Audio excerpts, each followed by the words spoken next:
ಪಾಕಿಸ್ತಾನದ ಮಿನಿಸ್ಟರ್ನಿಂದ ಉತ್ತರನ ಪೌರುಷ ಮತ್ತೊಮ್ಮೆ ಪ್ರದರ್ಶನ ಆಗಿರುವಂಥದ್ದು. ಪಾಕಿಸ್ತಾನ ತೋರಿಸುವಂಥ ಪೌರುಷವೇ ಉತ್ತರ ಪೌರುಷ ಆಗಿರುತ್ತೆ. ಅದು ಮತ್ತೊಮ್ಮೆ ಪ್ರದರ್ಶನ ಆಗಿದೆ. ಈಗ ನಮ್ಮ ಪಾಲಿನ ನೀರನ್ನು ಕಬಳಿಸೋದಕ್ಕೆ ಯತ್ನಿಸಿದ್ರೆ ಕೈ ಕತ್ತರಿಸ್ತೀವಿ ಅಂಥೇಳಿ ಹಾರಾಡಿದ್ದಾರೆ. ಸಿಂಧೂ ನದಿ ನೀರಿನ ಹರಿವು ತಪ್ಪಿಸಿದರೆ ನಾವು ಸುಮ್ಮನಿರೋದಿಲ್ಲ ಅಂಥೇಳಿ ಪಾಕಿಸ್ತಾನದ ಸಚಿವ ಮುಸಾದಿಕ್ ಮಲ್ಲಿಕ್ ಗೊಡ್ಡು ಬೆದರಿಕೆಯನ್ನು ಹಾಕಿದ್ದಾರೆ. ನಮ್ಮ ಜಲ ಹಕ್ಕುಗಳಿಗೆ ಧಕ್ಕೆಯಾದರೆ ಪರಿಣಾಮ ಸರಿ ಇರೋದಿಲ್ಲ. ನೆರೆ ದೇಶದ ಪ್ರಧಾನಿ ನಿಯಂತ್ರಣದಲ್ಲಿ ನೀರಿನ ನಲ್ಲಿ ಇದೆ. ಅವರು ಪಾಕಿಸ್ತಾನಕ್ಕೆ ಒಂದು ಹನಿ ನೀರೂ ಬಿಡೋದಿಲ್ಲ ಅಂತ ಹೇಳ್ತಾ ಇದ್ದಾರೆ. ನಮ್ಮ ನೀರಿನ ಮೇಲೆ ಹಕ್ಕು ಸಾಧಿಸೋದಕ್ಕೆ ಯತ್ನಿಸಿದ್ರೆ ಕೈ ಕತ್ತರಿಸಿ ಹಾಕ್ತೇವೆ ಅಂಥೇಳಿ ಎಚ್ಚರಿಕೆಯನ್ನು ಕೊಟ್ಟಿದ್ದಾರೆ. ಪಾಕ್ ಸಚಿವ ಮುಸಾದಿಕ್ ಮಲ್ಲಿಕ್ ಈ ಗೊಡ್ಡು ಬೆದರಿಕೆಯನ್ನು ಹಾಕಿರುವಂಥದ್ದು.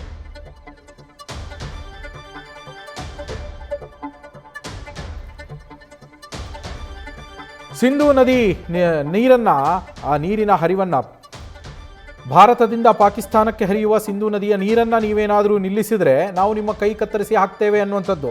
ಈ ಥರದ ಗೊಡ್ಡು ಬೆದರಿಕೆಗಳನ್ನು ಪಾಕಿಸ್ತಾನ ಹಾಕ್ತಾನೇ ಇರತ್ತೆ. ಭಾರತ ಅದಕ್ಕೆ ದಿಟ್ಟ ಉತ್ತರಗಳನ್ನು ಕೂಡ ಕೊಟ್ಟಿದೆ. ಸಿಂಧೂ ನದಿಯ ನೀರನ್ನು ನಾವು ನಿಲ್ಲಿಸ್ತೇವೆ ಅಂತ ಏನು ಹೇಳಿಲ್ಲ. ಪಾಕಿಸ್ತಾನ ಪದೇ ಪದೇ ಕಾಲು ಕೆರೆದು ಜಗಳಕ್ಕೆ ಬರುತ್ತೆ. ತನಗಾಗಿರುವ ಗಾಯದ ಹುಣ್ಣನ್ನು ಕೆರೆದುಕೊಂಡು ಮತ್ತೆ ಗಾಯ ಮಾಡ್ಕೊಳ್ತಾ ಹೋಗ್ತಾ ಇರತ್ತೆ ಯಾವಾಗಲೂ ಇದು. ಆದರೂ ಕೂಡ ಉತ್ತರನ ಪೌರುಷ ಅಂತಾರಲ್ಲ, ನಾನು ಅದು ಮಾಡಿಬಿಡ್ತೀನಿ, ನಾನು ಇದು ಮಾಡಿಬಿಡ್ತೀನಿ, ನಾನು ಹಂಗೆ ಮಾಡ್ತೀನಿ ಹಿಂಗೆ ಮಾಡ್ತೀನಿ ಅಂತೇಳಿ ಆ ರೀತಿಯಲ್ಲಿ ಪಾಕಿಸ್ತಾನ ಒಂದು ಗೊಡ್ಡು ಬೆದರಿಕೆಯನ್ನು ಹಾಕತ್ತೆ.